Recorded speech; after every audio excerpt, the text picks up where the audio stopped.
ഈശോ മിശിഹായ്ക്ക് സ്തുതിയായിരിക്കട്ടെ. ഈശോയുടെ ഏറ്റവും സ്നേഹിക്കപ്പെട്ട സഹോദരരെ, ആഭ്യന്തര കർമ്മ്യ ആത്മീയതയുടെ 136 സെഷനാണല്ലോ ഇത്. 4-ാം സദനത്തെ കുറിച്ചുള്ള 57-ാമത്തെ വിചിന്തനവും. Hallelujah hallelujah. 4-ാം സദനത്തെ കുറിച്ചുള്ള 3 അധ്യായങ്ങളിൽ 3-ാമത്തെ അധ്യായത്തിന്റെ അവസാന ഭാഗത്തേക്കാണ് നമ്മൾ ഇപ്പോൾ എത്തിയിരിക്കുന്നത്. 11-ാമത്തെ ഖണ്ഡിക നമ്മൾ കാണുകയായിരുന്നു. മോഹാലസ്യം പോലെ പ്രാർത്ഥന അവസരത്തിലോ, പ്രാർത്ഥനയുടെ സ്തുതിപ്പിന്റെ അവസരത്തിലോ തനിച്ച് പ്രാർത്ഥിക്കുമ്പോഴോ ഒക്കെ മോഹാലസ്യപ്പെട്ട് വീഴുന്ന ഒരവസ്ഥ പ്രത്യേകിച്ച് സ്ത്രീകളിൽ കാണപ്പെടുമ്പോൾ അതേറെ ആനന്ദ അനുഭൂതിയുടെ ഈ പ്രാർത്ഥനയാണെന്ന് ചിന്തിച്ച് വശാകരുത്. ചിലപ്പോൾ ഒരു വെറും ശാരീരിക ബലക്കുറവായിരിക്കാം എന്ന മദ്രസ ശ്രദ്ധിച്ചല്ലോ. അതിന്റെ ബാക്കി കുറിച്ച് വിശദീകരിക്കുകയാണ്. 12-ാമത്തെ ഖണ്ഡിക. ഒരാൾക്ക് 8 മണിക്കൂർ നേരത്തേക്ക് ഇപ്രകാരം സംഭവിക്കുകയുണ്ടായി. ബോധക്ഷയം ഒന്നും അവൾക്കുണ്ടായിരുന്നില്ല. ഉറക്കവും ഭക്ഷണവും വേണ്ടത്ര നൽകുകയും തപക്രിയകൾ അല്പം കുറയ്ക്കുകയും ചെയ്തപ്പോൾ അവൾ സുഖം പ്രാപിച്ചു. ഔഷധം അതാണെന്ന് അറിഞ്ഞിരുന്ന ഒരാൾ ഭാഗ്യവശാൽ അവിടെ ഉണ്ടായിരുന്നു. ദുരിതശത്തോടെ അല്ലെങ്കിലും അവൾ വാസ്തവത്തിൽ കുമ്പസാരക്കാരനെയും മറ്റു പലരെയും തെറ്റിദ്ധരിപ്പിക്കുകയും തന്നെത്താൻ വഞ്ചിക്കുകയുമായിരുന്നു. അതുപോലുള്ള സന്ദർഭങ്ങളിൽ കുറെയെങ്കിലും മുതലെടുക്കുവാൻ പിശാച് ശ്രദ്ധാലുവായിരിക്കുമെന്നതിൽ സന്ദേഹമില്ല. അല്പമൊന്നും പ്രതീക്ഷിച്ചുകൊണ്ടല്ലോ അവന്റെ പുറപ്പാട്. മദ്രസയുടെ സമൂഹത്തിലുള്ള വ്യക്തികളെ കുറിച്ച് ആയിരിക്കാം പറയുന്നത്. ഒരു വ്യക്തി 8 മണിക്കൂർ നേരത്തേക്ക് ഇങ്ങനെ ഒരു മഹാലസ്യത്തിൽ പെട്ടിട്ട് ആനന്ദ പാരവശ്യത്തിൽ എന്നപോലെ ഇങ്ങനെ കിടക്കുന്ന അനുഭവം കണ്ടു. അപ്പൊ അതേക്കുറിച്ച് അത് ആനന്ദ അനുഭൂതിയുടെ യഥാർത്ഥമായ അനുഭവമാണ് എന്ന് പെട്ടെന്ന് എല്ലാവർക്കും തോന്നി, അധികാരികൾക്കും തോന്നി, കുമ്പസാരക്കാരന് പോലും അങ്ങനെ തോന്നി മദ്രസ സൂചിപ്പിക്കുകയാണ്. പക്ഷേ ഇതേക്കുറിച്ച് യഥാർത്ഥമായ അവബോധമുള്ള ഒരു വ്യക്തി അവിടെ ഉണ്ടായിരുന്നു. അത് മദ്രസ തന്നെ ആയിരിക്കാനാണ് സാധ്യത. അപ്പൊ അങ്ങനെ വന്നപ്പോൾ അത് ആ വ്യക്തിയെ മദ്രസ കൈകാര്യം ചെയ്തത് ഉറക്കവും ഭക്ഷണവും വേണ്ടത്ര നൽകുകയും തപക്രിയകൾ അല്പം കുറയ്ക്കുകയും ചെയ്തപ്പോൾ അവൾ സുഖം പ്രാപിച്ചു. വളരെയധികം പ്രായശ്ചിത്ത കൃത്യങ്ങൾ, തപക്രിയകൾ ചെയ്തുകൊണ്ട് അങ്ങനെ നീങ്ങുന്ന അവസ്ഥയിൽ അതുപോലെ തന്നെ ഉറക്ക വിളച്ച് പ്രാർത്ഥിക്കുന്ന ഒരുപാട്, ഭക്ഷണത്തിൽ ഒത്തിരി നിയന്ത്രണപ്പെടുത്തി ഭക്ഷണം കുറയ്ക്കുന്നു, അങ്ങനെയൊക്കെയുള്ള സാഹചര്യങ്ങൾ വഴിയായിട്ട്, കാരണങ്ങൾ വഴിയായിട്ട് ആരോഗ്യം ക്ഷയിച്ചിട്ട് പിടിച്ചു നിൽക്കാൻ മേലാതെ ഉരുണ്ടു വീണ്, അതിന്റെ കൂടെ പ്രാർത്ഥനയുടെ ഈ ഒരു വശത്തിന്റെ കുറച്ച് കാര്യങ്ങളും ഉണ്ട്. അതിനും പുറമെ പിശാചിന്റെ ഒരു കെണിയും കൂടി അവിടെയുണ്ട്. മദ്രസ പറയുകയാണ്, ഇതുപോലുള്ള സന്ദർഭങ്ങളിൽ കുറെയെങ്കിലും മുതലെടുക്കാൻ പിശാച് സത്താനുമായിരിക്കുമെന്നൊരു സന്ദേഹമില്ല. അല്പമൊന്നും പ്രതീക്ഷിച്ചുകൊണ്ടല്ലല്ലോ അവന്റെ പുറപ്പാട്. ഇതെല്ലാം കൂടി കൂട്ടിച്ചേർന്നുള്ള ഒരു കുഴഞ്ഞ അവസ്ഥ ഇതിനകത്ത് സംജാതമായിട്ടുണ്ട്. അത് തിരിച്ചറിയാനും ഒഴിവാക്കാനും പറ്റുന്ന മദ്രസ പറയുകയാണ്. 13-ാമത്തെ ഖണ്ഡിക. സാക്ഷാൽ ആനന്ദ അനുഭൂതി ദൈവത്തിൽ നിന്ന് വരുമ്പോൾ അകമേയും പുറമേയും ആലസ്യം ഉണ്ടാകാം എങ്കിലും ആത്മാവിൽ അങ്ങനെ ഒന്നും സംഭവിക്കുകയില്ലെന്ന് അറിഞ്ഞിരിക്കണം. അകമേയും പുറമേയും ആലസ്യം, മടുപ്പല, തളർച്ച, ക്ഷീണം അങ്ങനെയൊക്കെ വരാം. എങ്കിൽ പോലും ആത്മാവിൽ അങ്ങനെ സംഭവിക്കില്ല. ആത്മാവിൽ നല്ല ഉണർവാണ് വരിക. ദൈവ സാമീപ്യം സിദ്ധിക്കുമ്പോൾ ആത്മാവ് അതീവ സന്തുഷ്ടയായിത്തീരും. എങ്കിലും ആ അനുഭവം അല്പസമയത്തേക്കല്ലാതെ അധികം നീണ്ടു നിൽക്കുകയില്ല. ആലസ്യം വീണ്ടും ഉണ്ടായാലും പ്രസ്തുത പ്രാർത്ഥനയിൽ ഞാൻ മുമ്പ് പറഞ്ഞതുപോലെ ശരീരത്തിന്റെ ദൗർബല്യം കൊണ്ടല്ലാതെ തളർച്ചയോ ബാഹ്യമായ മറ്റെന്തെങ്കിലും അനുഭവവിശേഷമോ ഒരിക്കലും ഉണ്ടാവുകയില്ല. അപ്പോൾ യഥാർത്ഥമായ ആനന്ദാനുഭൂതിയുടെ അനുഗ്രഹമാണ് ഒരു വ്യക്തി കിട്ടിയിരിക്കുന്നത് എങ്കിൽ ചിലപ്പം വേണമെങ്കിൽ അല്പം ആലസ്യം, ക്ഷീണമൊക്കെ വരാം. പക്ഷെ ആ വ്യക്തിയുടെ ആത്മാവില് നല്ല ഉണർവുണ്ടാവും. ആത്മാവിൽ ഉണർവ് വരും. കാരണം ആത്മാവ് ദൈവസാമീപ്യമാണ്, ദൈവത്തിന്റെ സാന്നിധ്യം അനുഭവിക്കുകയാണ്. അത് ഒരു അവിഞ്ഞ അവസ്ഥയല്ല, അതീവ സന്തുഷ്ടയായിരിക്കും, നല്ല സന്തുഷ്ടിയും. അതായത് ഫലങ്ങളുടെ അവസ്ഥ ഉണ്ടാകും. 17 ഫലങ്ങൾ പറഞ്ഞതിനകത്ത് സന്തോഷവും പ്രത്യാശയും ഭയമില്ലാത്ത അവസ്ഥയൊക്കെ മദ്രസ പറഞ്ഞല്ലോ. അപ്പൊ അങ്ങനത്തെ ഒരു അനുഭവം ഈ ആനന്ദ അനുഭൂതിയുടെ പ്രാർത്ഥന കിട്ടുമ്പോൾ നിശ്ചയമായിട്ട് ഉണ്ടാവും. ഒരുപക്ഷെ അതിന്റെ തീവ്രതയിൽ ഒത്തിരി സമയം നിന്നെന്ന് വരില്ലായിരിക്കാം. എങ്കിൽ പോലും ഈ ഒരു അനുഭവം അവിടെ ഉണ്ടോ എന്ന് ശ്രദ്ധിക്കേണ്ടതായിട്ടുണ്ട്. ആലസ്യം വീണ്ടും ഉണ്ടായാലും പ്രസ്തുത പ്രാർത്ഥനയിൽ ഞാൻ മുമ്പ് പറഞ്ഞ പോലെ ശരീരത്തിന്റെ ദൗർബല്യം കൊണ്ടല്ലാതെ തളർച്ചയോ ബാഹ്യമായി മറ്റേതെങ്കിലും അനുഭവവിശേഷമോ ഒരിക്കലും ഉണ്ടാവുകയില്ല. തളർന്ന് വീണു പോകുന്നു, തളർച്ച ഉണ്ടാകുന്നു, അവശത ഉണ്ടാകുന്നു എന്നുള്ളത് ഈ ഒരു ആനന്ദാനുഭവത്തിന്റെ ഭാഗമായിട്ട് വരില്ല എന്ന് തിരിച്ചറിയണം എന്ന് മദ്രസ പറയുകയാണ്. അങ്ങനെ വല്ലത് തോന്നുമ്പോൾ വിവരം ശ്രേഷ്ഠയെ അറിയിച്ച് പ്രാർത്ഥനയിൽ നിന്നും കഴിയുന്നത്ര ഒഴിവാങ്ങാൻ കരുതലുണ്ടായിരിക്കണം. ശരീരത്തിന് കുറച്ച് ആലസ്യം പോലെ അനുഭവപ്പെടാം എന്നുള്ളതല്ലാതെ ഈ പറഞ്ഞ പോലെ തളർന്ന് ബോധം കെട്ടുന്ന പോലെ കടന്നു പോകുന്ന ഒരവസ്ഥ ഇതിന്റെ ഭാഗമായിട്ട് ഇല്ല എന്ന് മദ്രസ പറയുകയാണ്. അപ്പം ശരീരത്തിന്റെ ക്ഷീണോ ദൗർബല്യം ഉണ്ടെങ്കിൽ അത് ശ്രദ്ധിക്കുക. അങ്ങനെ ഉണ്ടെങ്കിൽ ശ്രേഷ്ഠയോട് ഈ കാര്യം പറഞ്ഞിട്ട് പ്രാർത്ഥനയിൽ നിന്നും കഴിയുന്നത്ര ഒഴിവാങ്ങാൻ കരുതലുണ്ടായിരിക്കണം. അത്തരക്കാർക്ക് അധിക സമയം പ്രാർത്ഥനയ്ക്കായി അനുവദിക്കരുത്. തീരെ കുറച്ച് മാത്രം മതിയാവും. എന്ന് വെച്ചാൽ അവർ പ്രാർത്ഥിക്കുകയേ വേണ്ട എന്നല്ല, ആ ഒരു ശാരീരിക സ്ഥിതി മറികടന്ന് കയറി വരുന്നിടം വരെയെങ്കിലും അവർ ഒത്തിരി പ്രാർത്ഥനയ്ക്ക് പരിശ്രമിക്കാതിരിക്കുകയാണ് നല്ലത്. പ്രാർത്ഥന ഒത്തിരിയുള്ള അവസരങ്ങൾ, ദീർഘമായ പ്രാർത്ഥന അവസരങ്ങൾ അവർ ഒഴിവാക്കുക. അല്പസമയം മാത്രം പ്രാർത്ഥന മതി. അവരുടെ ആരോഗ്യത്തിന് ഹാനി വന്നിട്ടുണ്ടെങ്കിൽ സുഖമാകുന്നത് വരെ വേണ്ടത്ര ഭക്ഷണവും ഉറക്കവും അനുവദിക്കണം. ആവശ്യത്തിന് ഭക്ഷണം നല്ലപോലെ കഴിച്ച് ആവശ്യത്തിന് ഉറങ്ങി ആരോഗ്യം മെച്ചപ്പെടുത്തണം. ശരീരത്തിന്റെ സ്വസ്ഥിതി പരമാവധി വീണ്ടെടുക്കണം. ശരീരം സ്വസ്ഥതയിലായിരിക്കുമ്പോഴാണ് നമ്മുടെ മനസ്സും ആന്തരിക ശക്തികളും ഒക്കെ പ്രവർത്തനക്ഷമമാകുന്നത്. ആ ഒരു അവസ്ഥയിലാണ് ആത്മാവിന് ദൈവത്തിന് യഥേഷ്ടം പ്രവർത്തിക്കാനായിട്ട് സാധിക്കുന്നത്. ശരീരത്തിന്റെ അവശതകൾ വല്ലാതെ ഉണ്ടെങ്കിൽ അത് നമ്മൾ പരിഗണിച്ചിരിക്കണം എന്നാണ് ഇവിടെ നമ്മൾ സൂചിപ്പിക്കുന്നത്. വേണ്ടത്ര ഭക്ഷണവും ഉറക്കവും അനുവദിക്കണം.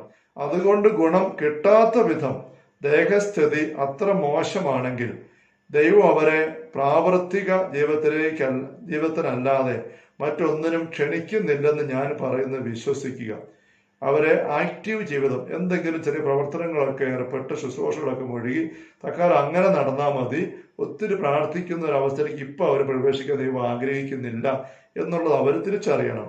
മഠങ്ങളിൽ എല്ലാ തരക്കാരെ ആവശ്യമുണ്ട്. മഠങ്ങൾ മാത്രമല്ല, സഭയില് എല്ലാ തരക്കാരെ ആവശ്യമുണ്ട്. തമ്പുരാൻ പലതരം കൃപകൾ നൽകുന്നുണ്ട്. ഇങ്ങനെയുള്ളവരെ പുറമെയുള്ള ജോലികൾ ഏർപ്പെടുത്തണം. അധികം നേരത്തേക്ക് അവർ തനിച്ചാകാതിരിക്കാനും സൂക്ഷിക്കണം എന്ന് പറയുകയാണ്. അല്ലാത്ത പക്ഷം ഇവരുടെ ആരോഗ്യം തീരെ നശിച്ചു പോകും. ബാക്കി കാര്യങ്ങൾ അന്വേഷിക്കാൻ അവർക്ക് ഒട്ടും താല്പര്യമില്ലായിരിക്കാം. അപ്പൊ ഇവർക്ക് ഉണ്ടാകുന്ന ഒരു മാനസിക താല്പര്യം എന്താണ്? ഞങ്ങൾക്ക് പ്രാർത്ഥിക്കാനാണ് ഇഷ്ടം, ജോലി ചെയ്യാൻ ഇഷ്ടമില്ല, മറ്റേ പണി ഇഷ്ടമില്ല, പറമ്പിലെ പണി ഇഷ്ടമില്ല, അടുക്കളയിലെ പണി ഇഷ്ടമില്ല, മുഴുവൻ നേരം പ്രാർത്ഥിച്ചോളാം, അത് മതി, വചനം വായിച്ചോളാം, അങ്ങനത്തെ ശുശ്രൂഷ മാത്രം മതി എന്നുള്ള ഒരു സ്വന്തം താല്പര്യത്തിന്റെ മേഖല ഇവർ പറഞ്ഞെന്ന് വരാം. എന്നാൽ അവിടെയാണ് അവരുടെ സ്നേഹം പരീക്ഷിക്കാൻ കർത്താവ് തിരുമനസ്സായിരിക്കുന്നത്. അവർ സ്വന്തം ഇഷ്ടത്തിന് പോകാതെ അധികാരികൾ വഴി കിട്ടുന്ന നിർദ്ദേശങ്ങൾ അനുസരിച്ചുകൊണ്ട് പോകാൻ അവർ തയ്യാറാകണം. തൻ്റെ അസാന്നിധ്യം അവർ എങ്ങനെ സഹിക്കുന്നുവെന്ന് അവിടുന്ന് നിരീക്ഷിക്കും. നമ്മൾ ലൂക്ക 8:26 വാക്യങ്ങളിൽ ഗെരേസന്റെ നാട്ടിലെ പിശാച് ബാധിതൻ സൗഖ്യം പ്രാപിച്ചു കഴിയുമ്പം ഈശോയെ നാട്ടിൽ നിന്ന് അവര് ഓടിച്ചു വിടുന്നു. അപ്പോൾ അവന് ഈശോയുടെ കൂടെ പോകാൻ അനുവാദം ചോദിക്കുകയാണ്. അവന് ഇഷ്ടം ഈശോയുടെ പോകാനാണ്. പക്ഷെ ഈശോ അവനെ തന്നെ കൂടെ കൂട്ടുന്നില്ല, നമുക്കറിയാം. മറിച്ച് അവനെ സ്വന്തം വീട്ടിലേക്ക് പട്ടണത്തിലേക്ക് വിട്ട് സ്വന്തക്കാരോട് പോയി ഈ കാര്യങ്ങൾ പറയാനായിട്ട് അവനെ നിഷ്കർഷിച്ച് അയക്കുകയാണ്. തന്നോട് കൊണ്ടുപോകുന്നില്ല. അത് അവൻ സന്തോഷത്തോടെ സ്വീകരിക്കുകയാണ്. അപ്പൊ അവന്റെ ആത്മീയ കരുത്തിന്റെ ഒരു അടയാളമായിട്ട് ഭവിക്കുകയാണ്. അവന് വീട്ടിലേക്ക് പോകാനും നാട്ടുകാരുടെ അടുത്ത് ചെന്ന് സ്വന്തക്കാരുടെ പക്കെ ചെന്ന് ഈ കാര്യങ്ങളെ പറയാൻ അവന് അകൽച്ചയില്ല. ഒരു വീട്ടുകാരും നാട്ടുകാരോടാണ് അകൽച്ചയെല്ലാം ഒരു അടുപ്പമുണ്ടായി എന്നുള്ളത് അവന്റെ ആത്മീയ വിടുതലിന്റെ അടയാളമായിട്ട് തന്നെയാണ് അവിടെ നമുക്ക് തിരിച്ചറിയാനായിട്ട് പറ്റുന്നത്. ഈശോ എടുത്ത് ഉപയോഗിക്കുന്നതും എന്ന് പറഞ്ഞ പോലെ. അപ്പൊ അവിടെയാണ് അവിടെ സ്നേഹം പരീക്ഷിക്കാൻ കർത്താവ് തിരുമനസ്സായിരിക്കുന്നത്. തന്റെ അസാന്നിധ്യം അവർ എങ്ങനെ സഹിക്കുന്നുവെന്ന് അവിടുന്ന് നിരീക്ഷിക്കും. തന്റെ അസാന്നിധ്യവും സ്വീകരിച്ചുകൊണ്ട് അവര് കേൾപ്പിക്കപ്പെടുന്ന ജോലികളിൽ വ്യാപൃതരാകുമ്പോൾ യഥാർത്ഥമായ ദൈവസ്നേഹത്തിന്റെ അടയാളമായിട്ട് എടുക്കാനായിട്ട് പറ്റണം, തിരിച്ചറിയാൻ സാധിക്കും. നമ്മൾ പറയുകയാണ്. അങ്ങനെ കുറച്ച് കഴിയുമ്പോൾ നഷ്ടപ്പെട്ട ആരോഗ്യം തിരിച്ചു തരികയും ചെയ്യും. അപ്പൊ ഈ തമ്പുരാന്റെ തന്നെ ഒരു പരീക്ഷണത്തിന്റെ ഒരു നടത്തിപ്പിന്റെ ഒരു ഘട്ടമായിട്ട് അമദ്രേസ്യ ഈ ആരോഗ്യത്തിന്റെ അവശതയെ വിശദീകരിച്ച് തരുന്നത്. അങ്ങനെ ആരോഗ്യം തിരിച്ചു തരാത്ത പക്ഷം വാചിക പ്രാർത്ഥനയും അനുസരണവും കൊണ്ട് മറ്റു വിധത്തിൽ സാധിക്കാവുന്നതോ ഒരുപക്ഷെ അതിലധികമോ സമ്പാദിക്കാൻ അവർക്ക് കഴിയാതിരിക്കുകയില്ല. മദ്രസ പറഞ്ഞു വരുന്നതായ ഈ 7 സദനങ്ങളിലൂടെയുള്ള യാത്രയുടെ അനുഭവം ഇതുപോലെയുള്ള പ്രാർത്ഥനയും കാര്യങ്ങളുമായിട്ട് കയറി പോകാനായിട്ട് ഈ ആരോഗ്യ പ്രശ്നങ്ങൾ പറ്റുന്നില്ല എന്ന് തോന്നുമ്പോൾ കാണുമ്പോൾ അവർ അതിനകത്ത് നിന്ന് മാറട്ടെ, കുറച്ച് ബാഹ്യമായ കാര്യങ്ങളൊക്കെ ഏർപ്പെട്ട് വ്യാപരിച്ച് അങ്ങനെ അവരുടെ ഈ സമർപ്പണ ജീവിതം അല്ലെങ്കിൽ ആത്മീയത മുന്നോട്ട് കൊണ്ടുപോകാനായിട്ട് തയ്യാറാവണം. അത് ഇച്ഛാഭംഗം ഒന്നും വേണ്ട. അങ്ങനെ നീങ്ങിയാൽ അത് അവരുടെ സ്നേഹത്തിന്റെ നിജസ്ഥിതി ദൈവം പരീക്ഷിക്കുന്ന ഒരു അനുഭവമായിരിക്കും ഇവരനുസരിക്കുമെന്ന് അറിയാനായിട്ട്. രണ്ടാമത് അങ്ങനെ നീങ്ങിക്കഴിയുമ്പോൾ ദൈവം അവർക്ക് ഇതുപോലെ പ്രാർത്ഥനയിൽ വ്യാപരിക്കാനുള്ള ആരോഗ്യം തിരിച്ചു കൊടുത്തെന്ന് വരും. അപ്പൊ ഇതിലേക്ക് വീണ്ടും തിരിച്ചു വരാം. ഇനി അങ്ങനെ ആരോഗ്യം തിരിച്ച് കിട്ടുന്നില്ലാത്ത അവസ്ഥ ജീവിതം മുന്നോട്ട് പോകുന്നെങ്കിൽ പോലും അവർ അതേക്കുറിച്ച് ഭാരപ്പെടണ്ട, അസ്വസ്ഥപ്പെടണ്ട. അവർക്കൊന്നിനും കുറവ് വരാതെ അവരെ കൊണ്ടുപോകാൻ ദൈവത്തിന് സാധിക്കും. ഈ പറഞ്ഞ 7 സദനങ്ങളിലൂടെയുള്ള ആത്മജീവിതം വഴിയായിട്ട് അവർക്ക് ദൈവം വെച്ചിരിക്കുന്നതായിട്ട് മദ്രസ പറയുന്നതായ അനുഭവങ്ങളെക്കാൾ കൂടിയ അനുഭവങ്ങൾ മറ്റു രീതി തന്നെ കൊടുക്കാൻ ദൈവത്തിന് സാധിക്കും. അതുകൊണ്ട് ദൈവത്തിന്റെ മുമ്പിൽ ഇഷ്ടംപോലെ മാർഗങ്ങളുണ്ട്. ദൈവത്തിന്റെ വഴികൾ നമ്മുടെ വ്യത്യസ്തമാണ്. മദ്രസ പറഞ്ഞിരുന്ന ഈ വഴിയിലൂടെ പോകാൻ ഇവർക്ക് ആരോഗ്യപരമായ കാരണങ്ങൾ ഉപേക്ഷ കൊണ്ടല്ലാതെ, സ്വന്തം അലസത കൊണ്ട് ഉപേക്ഷ കൊണ്ടും അല്ലാതെ പറ്റുന്നില്ല എന്ന് വരുമ്പോൾ ഒരു നിരാശയും കണക്കവും വേണ്ട. അധികാരികളുടെ അനുസരിച്ചുകൊണ്ട് നീങ്ങിയാൽ മാത്രം മതി. ഒരു പോരായ്മ ഉണ്ടാകാത്ത ദൈവം അവരെ നയിച്ചുകൊണ്ട് നമ്മൾ ദൃശ്യം പറയുകയാണ്. 14-ാമത്തെ ഖണ്ഡിക, വിചാരിക്കുന്നതെല്ലാം കാണുന്നതായി തോന്നത്തക്ക വണ്ണം ബുദ്ധിശക്തിക്കും ഭാവനയ്ക്കും അത്രമാത്രം ക്ഷീണം തട്ടിയ ആളുകളും ഉണ്ടായിരിക്കാം. ചിലരെ എനിക്കറിയാം. ഒത്തിരി ദർശനങ്ങൾ ഇങ്ങനെ കാണുന്നുവെന്ന് പറഞ്ഞുകൊണ്ട് ആത്മീയ അനുഭവം പങ്കുവെക്കുന്ന വ്യക്തികളെ നമുക്ക് ചിലരെ അറിയാം. ചിലപ്പോൾ അങ്ങനെ വ്യക്തികളെ കാണാറുണ്ട്. അവരെപ്പോഴും ഇങ്ങനെ പല പല കാര്യങ്ങൾ ദർശനത്തിൽ കാണുകയാണ്. അതിനകത്ത് ഒരു ജാഗ്രത എടുത്ത് വിവേചിക്കേണ്ട ആവശ്യപ്പെട്ട് നമുക്ക് പറയുകയാണ്. വിചാരിക്കുന്നതെല്ലാം കാണുന്നതായി തോന്നത്തക്ക വണ്ണം ബുദ്ധിശക്തിക്കും ഭാവനയ്ക്കും അത്രമാത്രം ക്ഷീണം തട്ടിയവരാണ് അവര്. അങ്ങനത്തെ ഒരു അപകടാവസ്ഥ ഉണ്ടെന്നറിഞ്ഞിരിക്കണം. എല്ലാവർക്കും കിട്ടുന്ന ദർശനങ്ങളെല്ലാം ഇങ്ങനെയാണെന്നുമല്ല, തങ്ങൾക്ക് കിട്ടുന്ന ദർശനങ്ങളെല്ലാം ശരിയാണെന്നുമല്ല. അത് രണ്ടിന്റെ ഇടയ്ക്ക് നമുക്ക് വിവേചനം വേണം. ചില എനിക്കറിയാം, അത് വളരെ ആവൽക്കരമായ അവസ്ഥയാണ്. ആ വിഷയത്തെ പറ്റി പിന്നീട് പ്രസ്താവിക്കാം. ഇവിടെ അധികമൊന്നും പറയുന്നില്ല. ഈ സദനത്തിന്റെ പ്രതിപാദനം അല്പം ദീർഘിച്ചു പോയി. ഇതിൽ പ്രവേശിക്കുന്ന ആത്മാക്കളുടെ സംഖ്യ തുലോം ഉയർന്നതത്രയെന്ന് ഞാൻ വിശ്വസിക്കുന്നത് കൊണ്ടാണ് ഇത്രയും വിസ്തരിച്ചത്. സ്വാഭാവികവും അതിസ്വാഭാവികവും ഇവിടെ സമ്മേളിക്കുന്നതിനാൽ പിശാച് കൂടുതൽ ഉപദ്രവം ചെയ്യുന്ന രംഗം ഇവിടെയാണ്. ഇതാണ് ഇനി വിവരിക്കാനുള്ള സദനങ്ങളിൽ ഇതിലുള്ളിടത്തോളം സൗകര്യം കർത്താവ് അവൻ അനുവദിക്കുകയില്ല. അവിടുന്ന് സദാ സ്തുതിക്കപ്പെടട്ടെ, ആമേൻ എന്ന് പറഞ്ഞ മദ്രസ്യ ഈ 4-ാം സദനത്തെ കുറിച്ചുള്ള വിചിന്തനം പൂർത്തീകരിക്കുകയാണ്. അപ്പൊ ഇവിടെ അല്പസമയം എടുത്ത് തന്നെ താൻ ഈ 4-ാം സദനത്തെ കുറിച്ച് വിശദീകരിച്ചു. അതിന്റെ കാരണം മദ്രസ്യ പറയുകയാണ്, ഈ അവസ്ഥയിലേക്ക് പ്രവേശിക്കുന്ന ആൾക്കാരുടെ എണ്ണം പൊതുവെ കൂടുതലാണ്. വളരെയധികം ആളുകൾ ഈ അവസ്ഥയിൽ കടന്നു വരുന്നുണ്ട്. അതേസമയം മറ്റു പ്രത്യേകതയും കൂടെ ഉണ്ട്. ഇവിടെ ഈ അസറ്റിക്കൽ ആൻഡ് മിസ്റ്റിക്കൽ തലങ്ങൾ രണ്ടും ഇവിടെ സമ്മേളിക്കുന്നുണ്ട്, അങ്ങോട്ട് ഇതിന് കൂട്ടിമുട്ടുന്നുണ്ട്. അസറ്റിക്കൽ തലത്തിനകത്തുനിന്ന് പയ്യെ വിടുതൽ പ്രാപിച്ച് അല്ലെങ്കിൽ വിട്ടുമാറിയിട്ട് മിസ്റ്റിക്കൽ തലത്തിലേക്ക് കയറി പോകുന്ന ഒരു അവസ്ഥയാണ് ഇവിടെ. അതുകൊണ്ട് തന്നെ കുറെ കൺഫ്യൂഷന്റെ തെറ്റിദ്ധാരണകളുടെ ഒക്കെ സാധ്യതയുണ്ട്.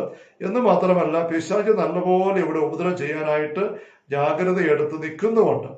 അതുകൊണ്ട് കുറെ അധികം ശ്രദ്ധ ഇവിടെ ആവശ്യമായിട്ട് വരുന്നു.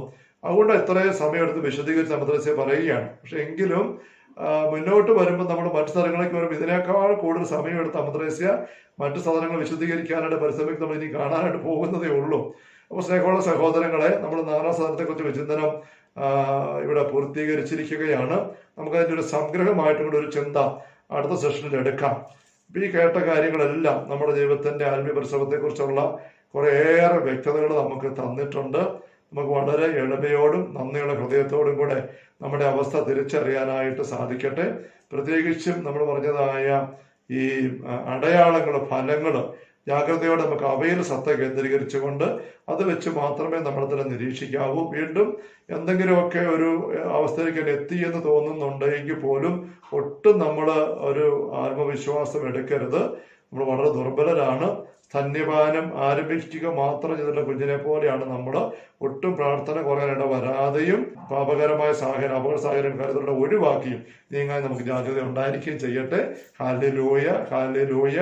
കർത്താവേ യേശു മിശിഹായുടെ സമൃദ്ധമായ കൃപയും അനുഗ്രഹങ്ങളും പിതാവായ ദൈവത്തിന്റെ അവർണ്ണനീയമായ സ്നേഹവും പരിശുദ്ധാത്മാവായ ദൈവത്തിന്റെ നിരന്തരമായ സാന്നിധ്യ സഹവാസവും സ്നേഹമുള്ള സഹോദരങ്ങളെ നാം ഓരോരുത്തരോടും കൂടെ എല്ലാ ആത്മീയപരിസരങ്ങളും കൂടെ ഉണ്ടായിരിക്കട്ടെ, ഇപ്പോഴും എപ്പോഴും എന്നേക്കും.